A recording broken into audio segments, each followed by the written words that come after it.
Hello बच्चों, my name is Ravishankar Pal and welcome back to my YouTube channel गणित।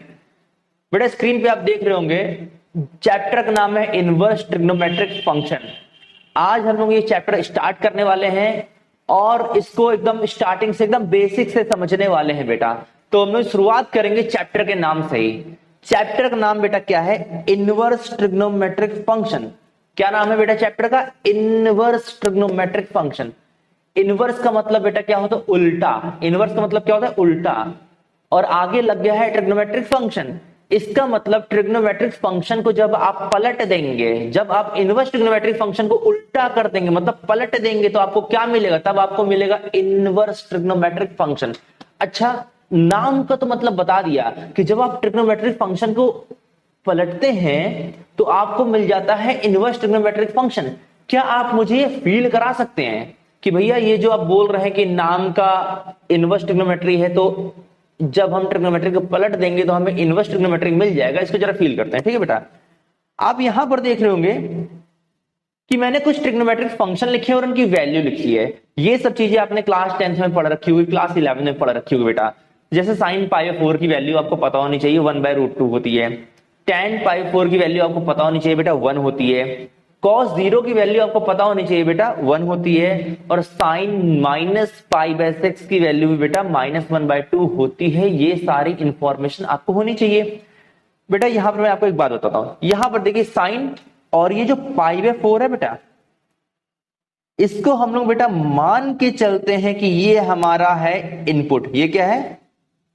Input है। क्या है बेटा? ये इनपुट है। π/4 हमारा इनपुट है और ये जो आंसर के रूप में 1/√2 बेटा आया है, इसको हम लोग बोलते हैं कि भैया ये आउटपुट है। ये क्या है?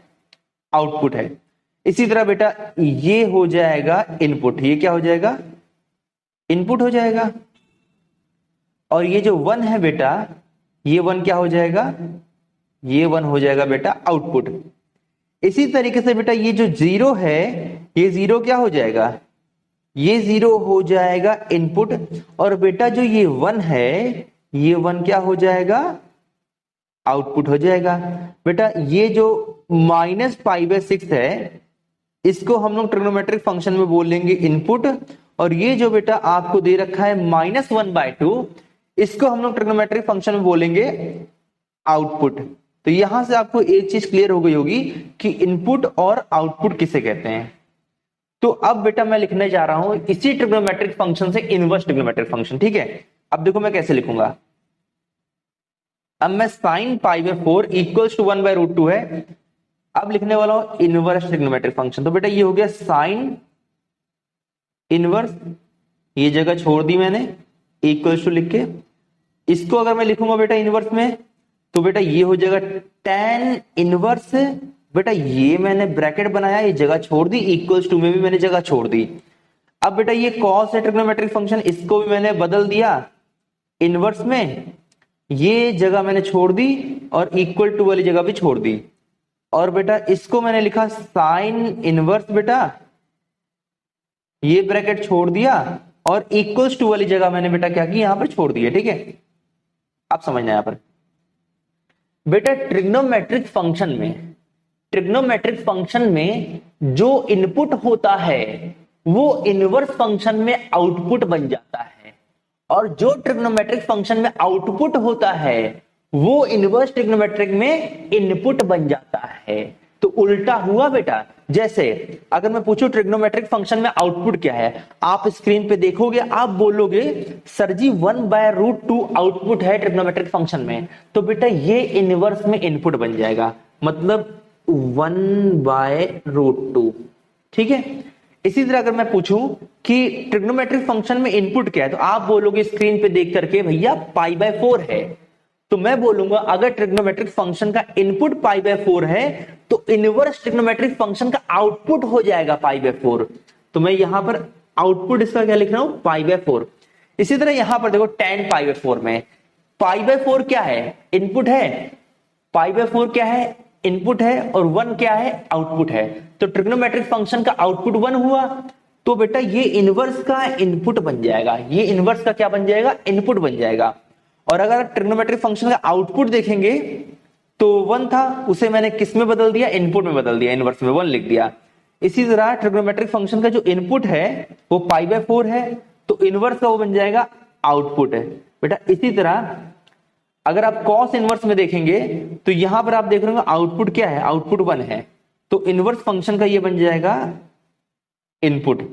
इनवर्स फंक्शन का क्या बन जाएगा, इनपुट। और ट्रिग्नोमेट्री का ये इनपुट है तो इनवर्स का बन जाएगा ये आउटपुट। क्लियर यहां पर। इसी तरह देख लो यार, यहां पर क्या आएगा, यहां पर आएगा -1/2 और इसकी वैल्यू -π/6 है। तो यहां से जो आपको बेसिक आइडिया बेटा मिल गया होगा, ये मिला होगा कि जो ट्रिग्नोमेट्रिक फंक्शन का इनपुट है वो इनवर्स ट्रिग्नोमेट्री का आउटपुट है, जो ट्रिग्नोमेट्रिक फंक्शन का आउटपुट है वो इनवर्स ट्रिग्नोमेट्री का इनपुट है। तो इसको मैं नीचे थोड़ा सा और सही से लिख देता हूं बेटा, कि बड़े ध्यान से देखना यार, ठीक है। तो बेटा जैसे कि ये मान लो ये है इनपुट, ठीक है, सिंपल सी बात है, ये है मान लो इनपुट और सर्कल के रूप में बना दे रहा हूं आउटपुट, और ये मान लो क्या है, आउटपुट है बेटा, ठीक है। बड़े सिंपल भाषा में बताऊंगा। तो क्या होता है ट्रिग्नोमेट्रिक फंक्शन और इनवर्स ट्रिग्नोमेट्रिक फंक्शन में क्या होता है बेटा, इनपुट और आउटपुट आपस में बदल जाते हैं। तो आई थिंक आपको समझ आ गया होगा कि बेसिक आइडिया क्या है इनवर्स ट्रिग्नोमेट्री का, ठीक है। तो दोस्तों मुझे लगता है आपको ये वीडियो अच्छा लगा होगा। तो अगर अच्छा लगा हो दोस्तों तो ज्यादा से ज्यादा आप शेयर करिए। Thank you.